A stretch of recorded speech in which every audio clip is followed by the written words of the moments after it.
Bienvenidos a The Deep Dive. Hoy es martes 28 de abril de 2026 y bueno, tenemos una exploración que francamente nos va a hacer cuestionar muchas cosas. Sí, totalmente. Es un tema que sacude un poco lo que damos por sentado en la medicina. Exacto. Pero antes de entrar de lleno, imaginemos por un momento la compra de un celular nuevo, digamos el modelo más avanzado del mercado. Ajá, el que tiene de todo. Sí, ese que viene con más cámaras, sensores por todos lados, inteligencia artificial integrada para medir absolutamente todo. Y obvio, la suposición inmediata es que más tecnología es igual a, pues, un mejor resultado, ¿no? Claro, uno piensa que las fotos van a ser increíbles y la conexión perfecta.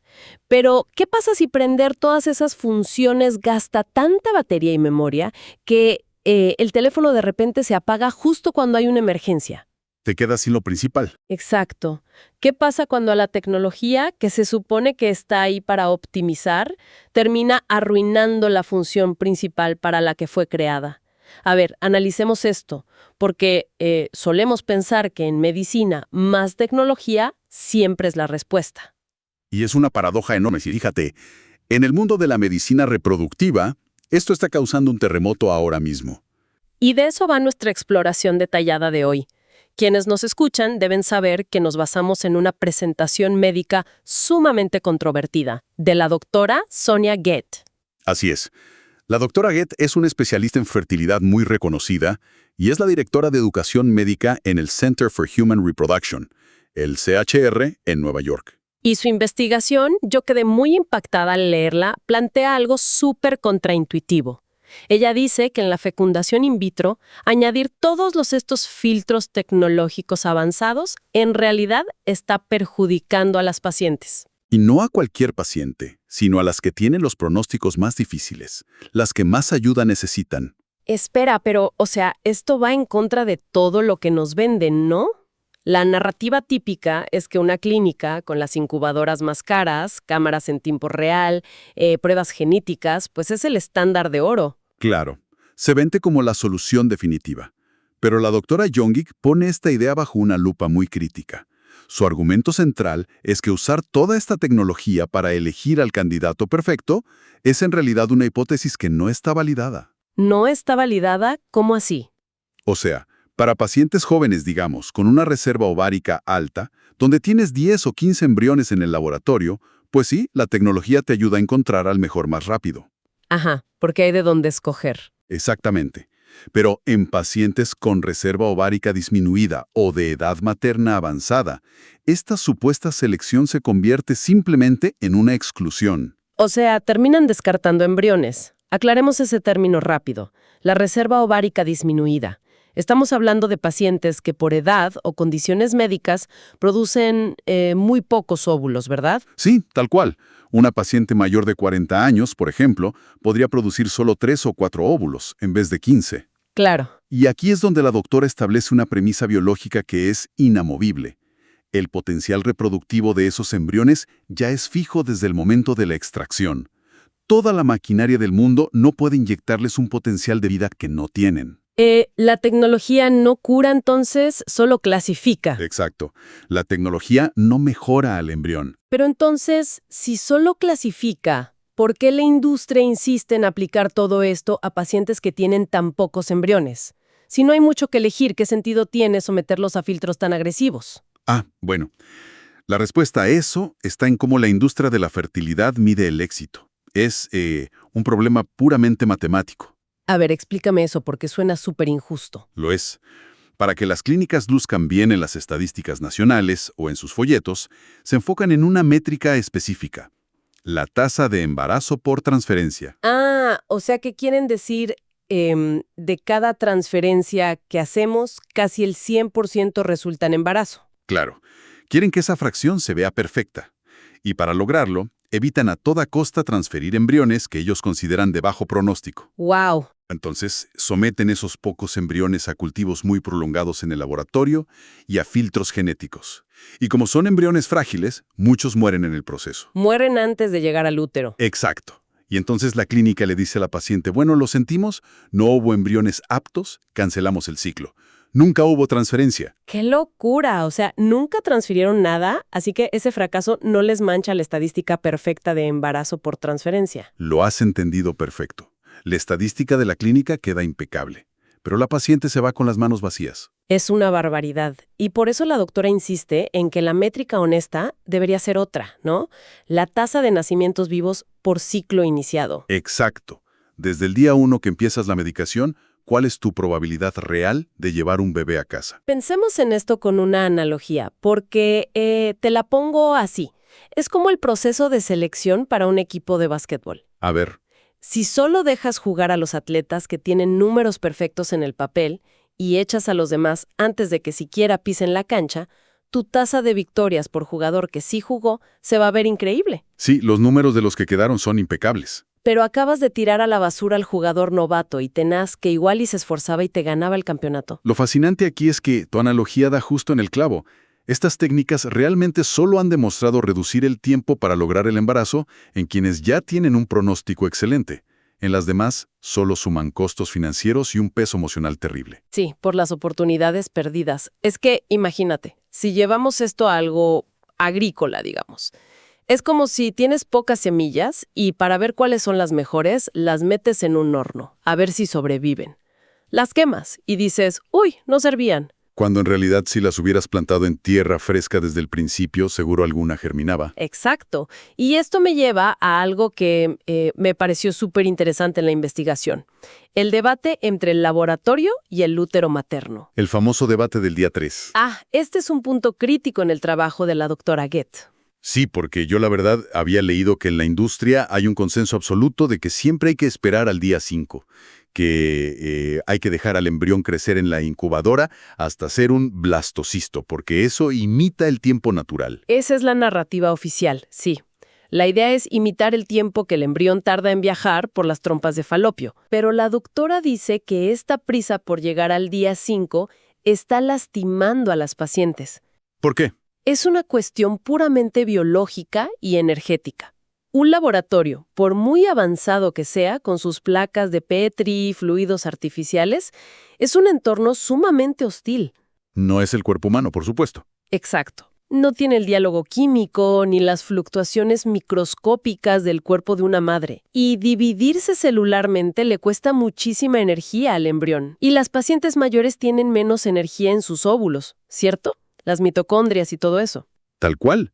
Las mitocondrias, que son las baterías de la célula, tienen menos carga. Si obligas a ese embrión frágil a luchar por su vida durante 5 días completos en un plástico, Se rinden. se rinden, detienen su crecimiento en el día 3 o 4. Por eso el CHR tiene un enfoque totalmente distinto. Ellos, para pacientes mayores de 43 años, transfieren los embriones en el día 3, frescos como le llaman. ¿En serio? Y a veces transfieren más de uno. Sí, pueden transferir 2, 3, hasta 4 dependiendo de cómo se vean morfológicamente. Y lo sorprendente es que logran tasas de embarazo bastante decentes con este grupo. O sea, esos mismos embriones que se habrían muerto de frío o agotamiento en el plástico del laboratorio sobreviven porque los devolvieron a su entorno natural a tiempo. Exactamente. El útero rescata al embrión. Es que es de sentido común si lo piensas. Es como cultivar una orquídea rarísima, o sea, nadie forzaría a una orquídea bebé a sobrevivir en un invernadero de plástico artificial bajo luces de neón solo para poder medirla con una regla todos los días. Sería absurdo. Lo lógico es plantarla directo en la tierra rica de la jungla, donde pertenece. La naturaleza sabe qué hacer, aunque no puedas ver a la planta crecer minuto a minuto. Si conectamos esto con el panorama general, nos damos cuenta de que la medicina a menudo está priorizando la observación sobre el entorno óptimo. Priorizan mirar por el microscopio antes que salvar al embrión. Exacto. Forzar el crecimiento in vitro sirve para que el médico califique y ponga notas, pero sacrifica la viabilidad, perjudicando directamente a quienes tienen poco margen de error. ¡Wow, qué fuerte! Pero esperar al día 5 no es solo para observar, ¿verdad? Hay otra cosa, las famosas pruebas genéticas. Así es, las pruebas PGTA. Ese es el otro gran gigante en la habitación. Para hacer esta prueba genética, el embrión tiene que llegar al día 5 a la fuerza. Yo aquí sí tenía muchas dudas, porque hacerse una prueba genética suena súper responsable, ¿no? Como que quieres evitar enfermedades severas o abortos. ¿Por qué la doctora ataca esto? No ataca la genética en sí, sino el mecanismo de la prueba. Y cómo simplifica en exceso una biología que es, bueno, un caos maravilloso. A ver, explícame cómo funciona ese mecanismo. Claro, en el día 5, el embrión tiene dos partes.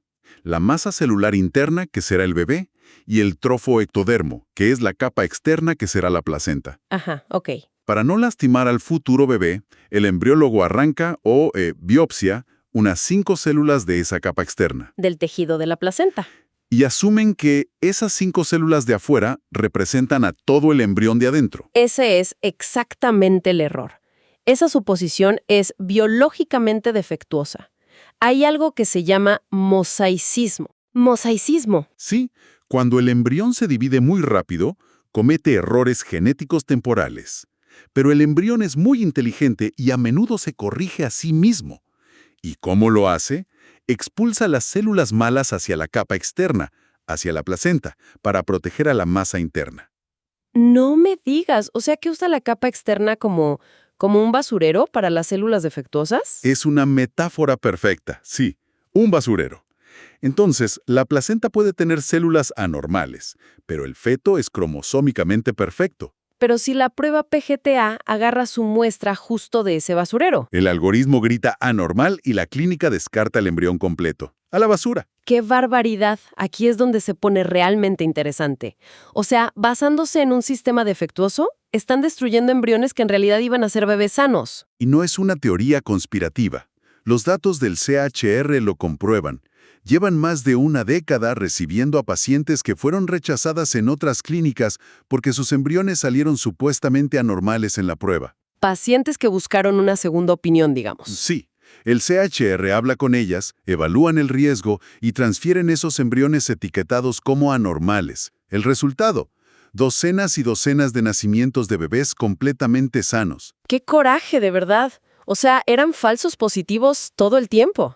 Y pensar que hay instituciones médicas que prefieren botar a la basura el material biológico de una paciente, negarles el tratamiento solo para proteger su algoritmo y sus tasas de éxito institucionales. Esto plantea una pregunta importante sobre algo que la doctora llama la agencia reproductiva. La agencia, claro, el poder de decidir. Sí. Ella menciona un estudio cualitativo recién publicado en la revista Human Reproduction Open. Entrevistaron a mujeres a las que sus clínicas les negaron rotundamente la transferencia de estos embriones. O sea, la clínica decidió por ellas. Las instituciones tomaron la decisión unilateral de destruir los embriones, despojando a las pacientes de cualquier derecho sobre su propio material genético.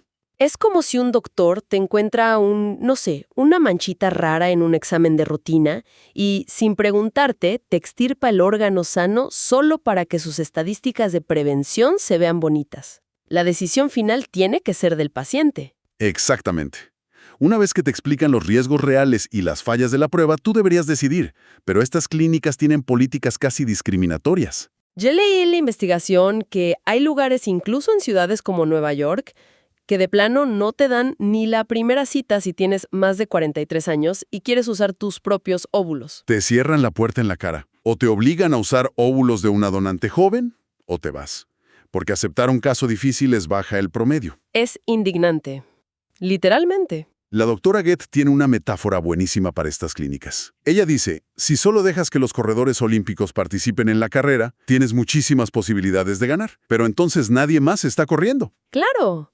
Convirtieron a la medicina en un club exclusivo donde solo entran los que tienen genética de atletas olímpicos.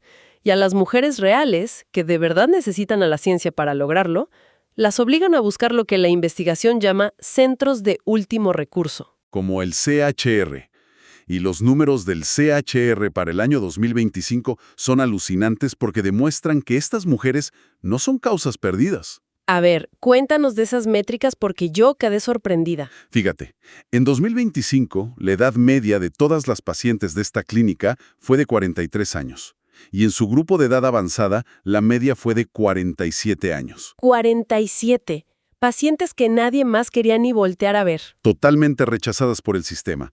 Y aún así, lograron un 12% de tasa clínica de embarazo general y un 8% en el grupo mayor de 43. Un 8% es muchísimo, considerando el contexto. Claro, incluso documentaron el caso de una paciente que dio a luz con sus propios óvulos a los casi 48 años. ¡Wow! A los 48. Una probabilidad muy baja, seguro.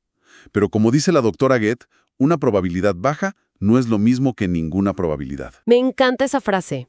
Y creo que esos números son el testimonio vivo de por qué la medicina de verdad, la atención paciente por paciente, no se puede reemplazar por un software de exclusión. No, no se puede.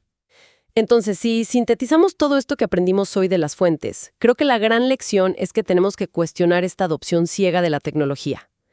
Que una máquina sea cara y nueva no significa que va a ayudar a todos. Exacto. Especialmente cuando su única función comprobada es causar atrición. Seleccionar a menudo es un eufemismo para encubrir la destrucción de embriones de pacientes con mal pronóstico. Hay que priorizar darle al embrión su oportunidad de luchar, dándole el mejor entorno posible, el útero. Y fíjate que esto es una llamada de atención para nuestra audiencia que va mucho más allá de la fertilidad. Sí, esto trasciende la medicina reproductiva por completo. Porque vivimos en un mundo obsesionado con optimizar todo, ¿no?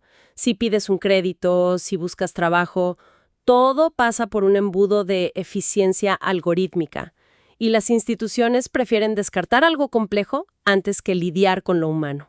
Y esto me lleva a un pensamiento final, muy provocativo basado en este material. A ver. Si en el campo de la medicina reproductiva estamos viendo que se descartan embriones viables, negando vidas y quitándole las decisiones a los padres, todo porque no lucen perfectos bajo un microscopio o para proteger la estadística de una clínica, Ajá. ¿en qué otras áreas fundamentales de nuestra salud y de nuestra vida, la optimización de datos y los algoritmos están excluyendo silenciosamente a personas que en realidad todavía tienen una verdadera oportunidad de luchar? Uf, es una reflexión súper potente. Nos deja pensando sobre el costo humano de nuestra obsesión con las métricas perfectas. Definitivamente, quienes nos escuchan tendrán mucho que procesar. Y con esto cerramos el análisis de hoy. Hay que seguir cuestionando lo establecido, siempre manteniendo esa curiosidad. Hasta la próxima. Hasta luego.